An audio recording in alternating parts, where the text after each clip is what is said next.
After failing to conquer Quinn Langley 99 times in a row, I finally give up on my quest.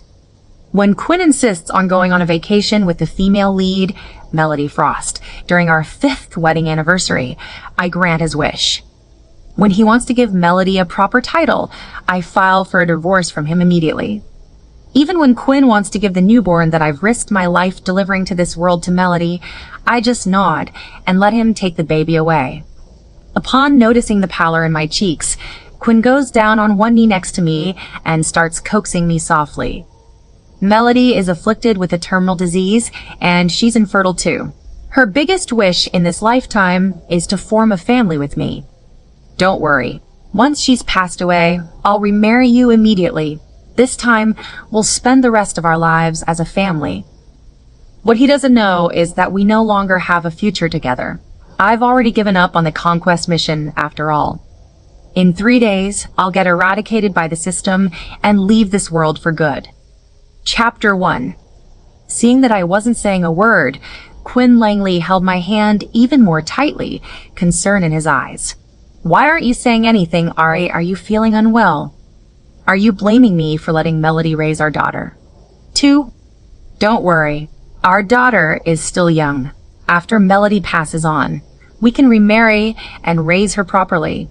She'll definitely still see you as her mother, and we can live as we always have. The memory of my daughter's cries had me clenching my fists under the quilt as I held back my tears. So, how had we always lived? 5 years after getting married, I visited the hospital for a prenatal checkup alone. At that time, Quinn was over at Melody's, helping her take care of her dog, who had just given birth. I spent over 10 hours suffering in the delivery room while the nurse made dozens of phone calls to Quinn. When he finally arrived, he simply said, "You did well." Immediately afterward, he turned to take a call from Melody Langley, the woman who had his heart. For as long as Melody and I were together, he would always mistakenly assume that I wanted to harm her. When Melody claimed that she developed a rash, he publicly questioned why I would scheme such a thing. When Melody fainted at a gathering, he sternly asked if I was trying to kill her. When I kindly tried to get Melody a glass of water, he assumed I would poison the drink. I put up with every single incident.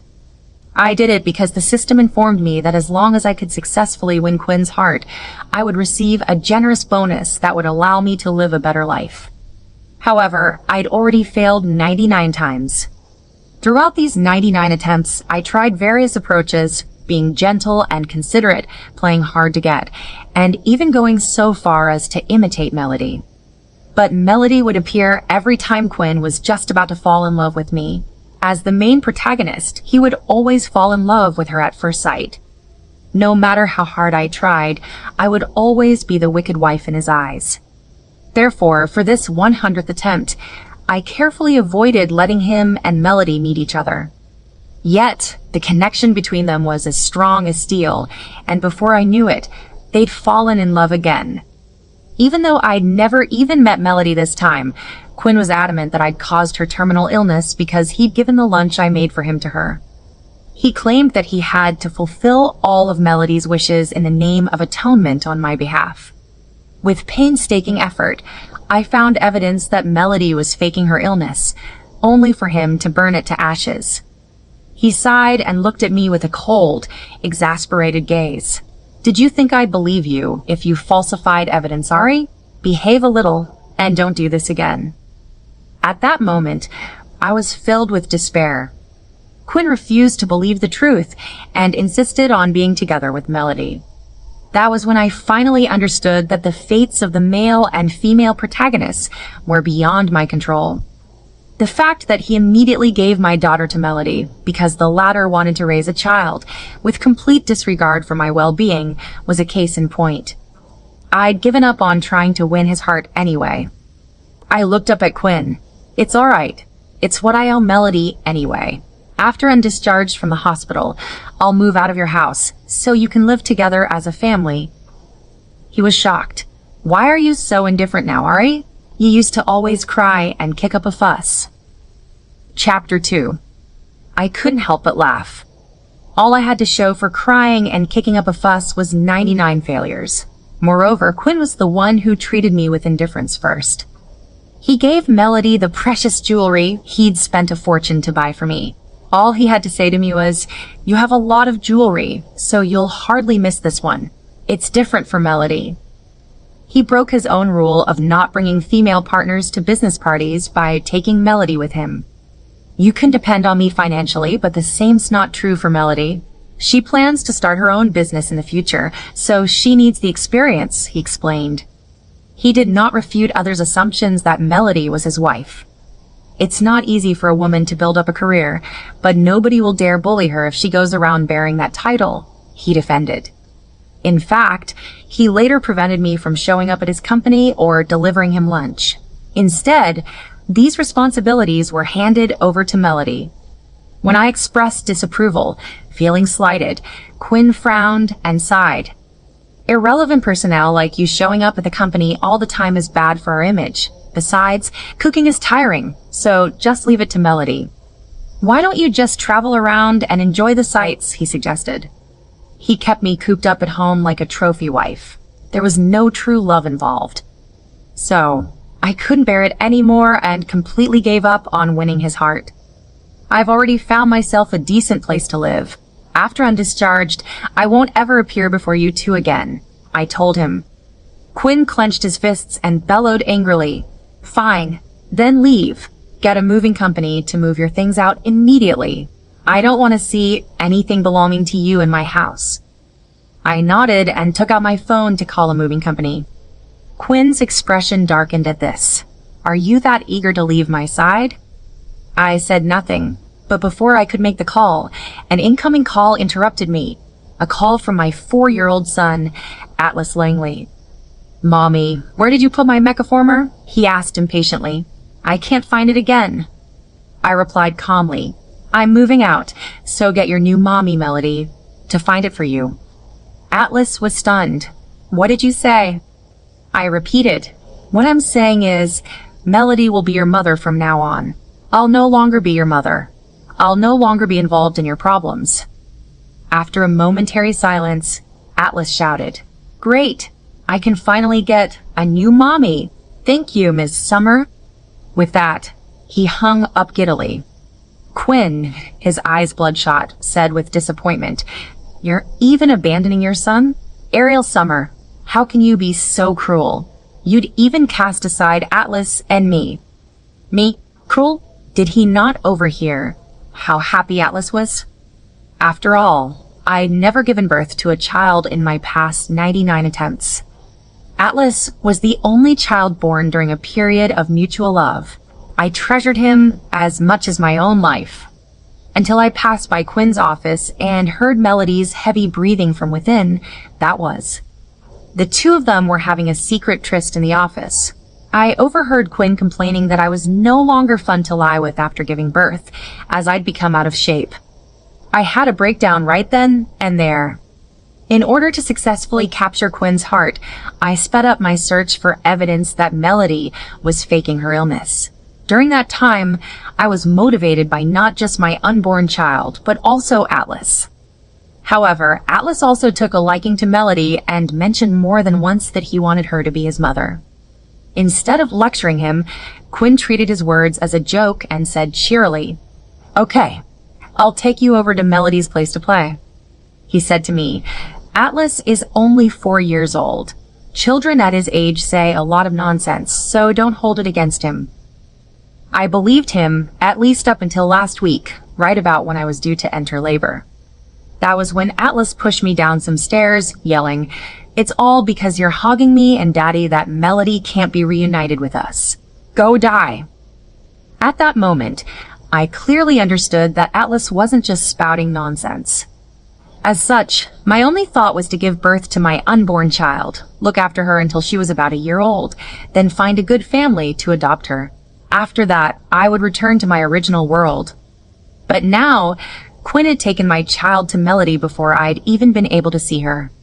Seeing that I wasn't saying anything again, Quinn left angrily. As the door slammed shut behind him, the system announced, "Ariel, You're scheduled to leave this world in 3 days. Please be prepared. Chapter 3. With the system's help, I recovered in a day and returned to my newly rented house.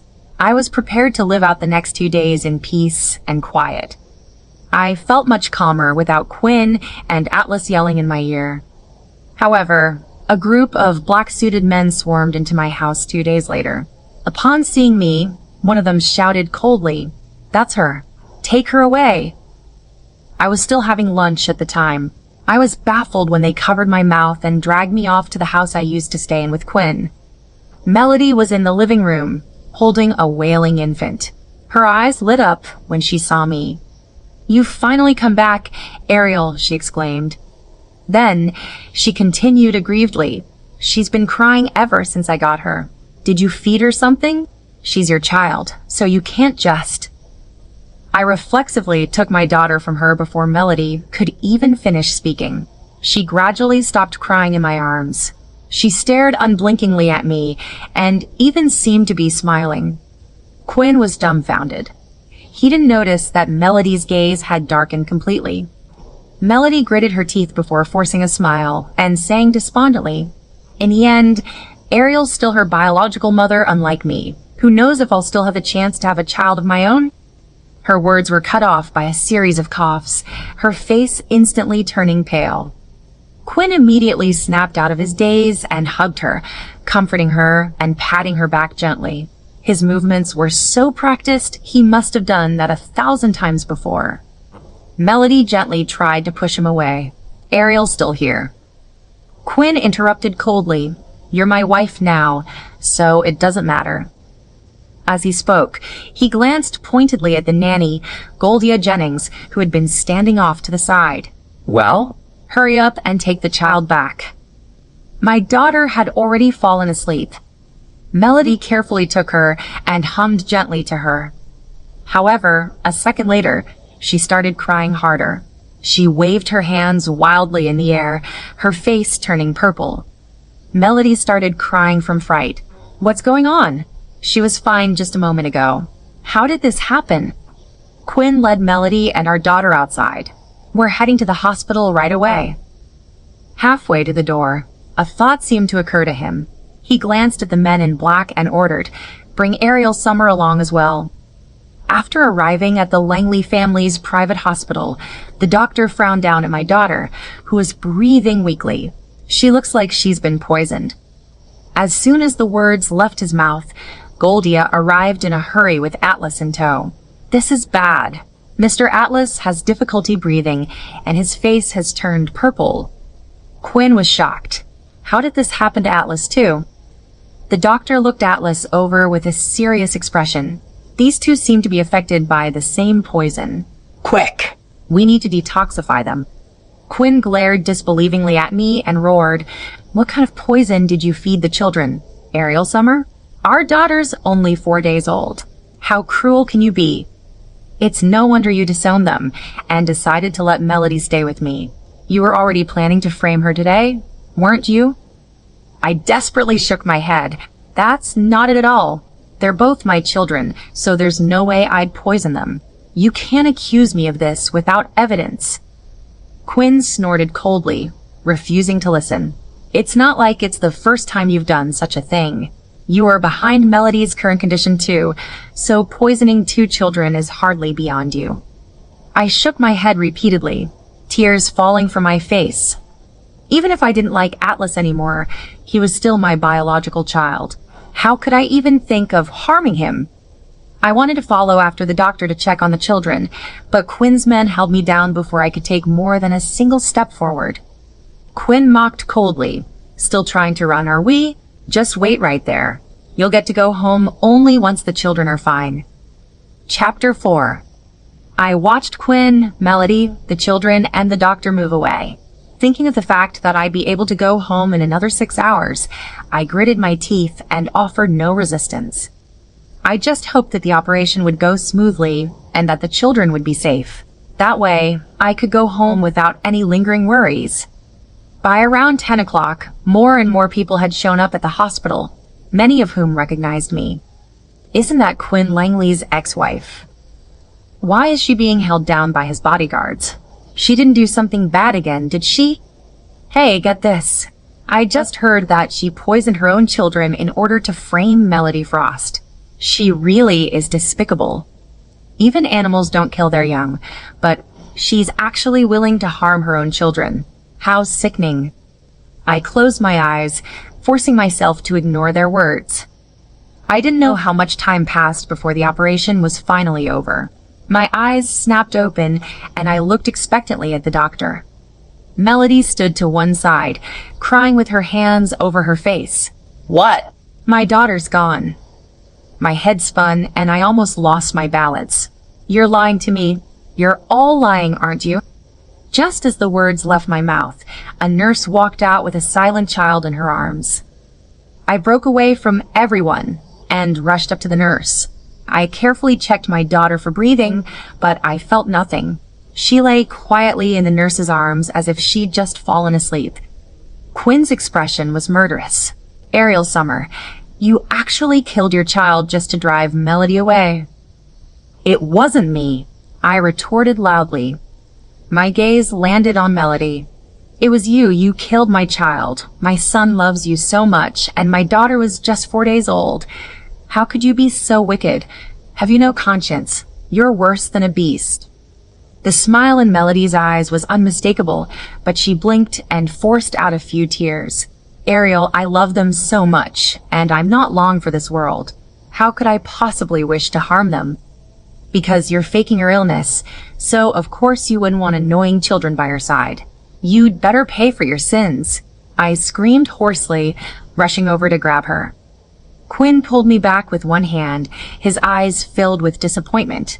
Enough! How dare you still think of framing Melody at this point? Hurry up and apologize to her. Otherwise, forget about ever seeing our son again. I glared at him, shaking with anger. As expected, he wouldn't believe my words.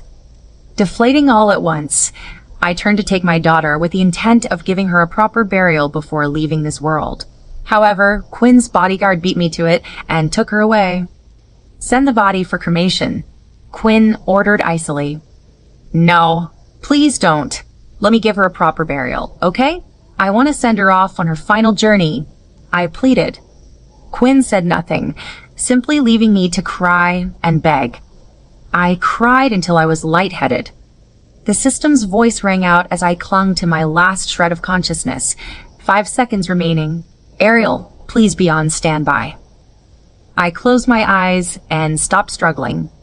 Seeing this, Quinn thought I'd soften my stance and tried to say something in a gentle voice. The next second, he watched as my eyes rolled up in my head, my body went limp, and I died in his arms.